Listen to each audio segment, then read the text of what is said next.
আসসালামু আলাইকুম। আপনারা সবাই জানেন এই মুহূর্তে বাংলাদেশের অবস্থা খুবই ভয়াবহ। বেশ কিছু অঞ্চলে বন্যায় প্লাবিত হয়েছে। বিশেষ করে ফেনী, নোয়াখালী, কুমিল্লা, চাঁদপুর আরও অসংখ্য জায়গায় ভয়াবহ বন্যা দেখা দিয়েছে। তো এই সময় উচিত আমাদের সকলের নিজ নিজ সাধ্যমতো সহায়তা পাঠানো।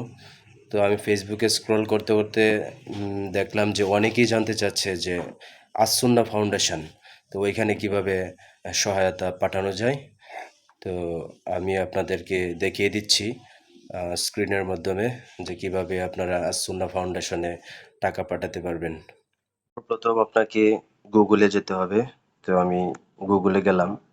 এখানে লিখতে হবে আসসুন্না ফাউন্ডেশন। তো আপনারা ইংলিশেও লিখতে পারেন অথবা বাংলায়ও লিখতে পারেন। তো আমি বাংলায় লিখছি আসসুন্না। এই যে দেখেন চলে আসছে আসসুন্না ফাউন্ডেশন। তো প্রথমে যে লিঙ্কটা আছে ওইটার মধ্যে প্রবেশ করবেন। প্রবেশ করার পর এরকম একটি ইন্টারফেস দেখতে পাবেন। তারপরে অনুদানের তহবিল এখানে ক্লিক করবেন। তো এখানে অনেকগুলো অনুদানের তহবিল দেওয়া আছে, যেমন জরুরি বন্যা তহবিল, বৃক্ষরোপণ তহবিল, আসসুন্না ফাউন্ডেশন মসজিদ কমপ্লেক্স, জাকাত তহবিল, সাধারণ তহবিল, আরও অনেকগুলো দেওয়া আছে। তো আমরা যেহেতু বন্যার জন্য আমরা তহবিল দিব, টাকা দিব, তাহলে আমি জরুরি বন্যা তহবিল এখানে ক্লিক করলাম।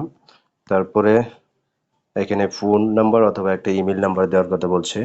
তো এখানে যে কোনো একটি সচল ফোন নাম্বার দিবেন অথবা ইমেল নাম্বার দিয়ে দিবেন। তো আমি ফোন নাম্বার দিয়ে দিলাম। তারপরে অনুদানের পরিমাণ, তো আপনাদের দেখানোর উদ্দেশ্যে আমি জাস্ট 10 টাকা দিলাম। এর আগে আমি অনেক দান করেছি। তো দান করুন এখানে ক্লিক করবেন। ক্লিক করার পরে এখানে দেখেন 3টা অপশন আছে। আপনি কার্ড যদি থাকে তাহলে কার্ড, এই যে কার্ডের মাধ্যমে আপনি পাঠাতে পারবেন। এখানে কার্ড নাম্বার দিবেন, তারপরে এখানে এইভাবে দিবেন। তারপর মোবাইল ব্যাংকিং আছে, মোবাইল ব্যাংকিং এ দেখেন বিকাশ, রকেট, নগদ, উপায়, সেলফিন, আরো অনেকগুলো আছে অপশন। তো এরপরে আছে ব্যাংকিং, আপনি যদি ব্যাংক থেকে টাকা পাঠাতে চান তো ব্যাংকিং এর মাধ্যমে আপনি বিভিন্ন ব্যাংকিং এখানে উল্লেখ আছে, এবি ব্যাংক আর অনেকগুলো ব্যাংক উল্লেখ আছে। তাহলে আমি যেহেতু মোবাইল ব্যাংকিং এ পাঠাবো, তাহলে আমি মোবাইল ব্যাংকিং এ গেলাম। তো এখানে বিকাশ, রকেট, নগদ যে কোনো একটা আপনি যেটার মাধ্যমে পাঠাতে চান তো সেটার মাধ্যমে পাঠাতে পারবেন। যেহেতু আমি বিকাশে পাঠাবো, আমি বিকাশ সিলেক্ট করব। বিকাশ সিলেক্ট করলাম। তারপরে এই যে দেখেন এখানে অ্যামাউন্টটা দেখাচ্ছে এবং আমার মোবাইল নাম্বার দেখাচ্ছে। তো তারপরে কনফার্মে আমি ক্লিক করব। কনফার্মে ক্লিক করলাম। বিকাশ ভেরিফিকেশন কোড আসবে একটা। এই যে আমার বিকাশ ভেরিফিকেশন কোড চলে আসছে। আমি জাস্ট কপি করে এখানে দিয়ে দিলাম।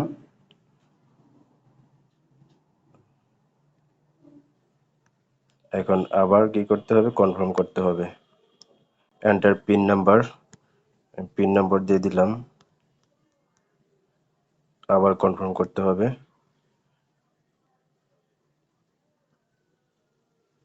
যে কনফার্ম হয়ে গেল। এই যে দেখেন আবার এই যে একটা মেসেজ আসছে, আবার এখানেও বলে দিছে আপনার অনুদানটি সফলভাবে সম্পন্ন হয়েছে।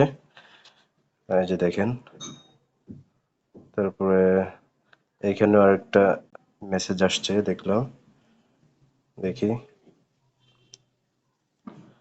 আসুন্না ফাউন্ডেশন। এই যে দেখেন, মোহতারাম, we just have received your gift with amount of BTT 10. Sign in to see all your donations and more. এখানে আপনি অ্যাকাউন্ট খুলতে পারবেন। অ্যাকাউন্ট খুললে আপনি কত টাকা শুরু থেকে শেষ পর্যন্ত কত টাকা সুন্নাহ ফাউন্ডেশনে দান করেছেন সেটাও আপনি দেখতে পারবেন। তো এই ছিল আজকের ভিডিও।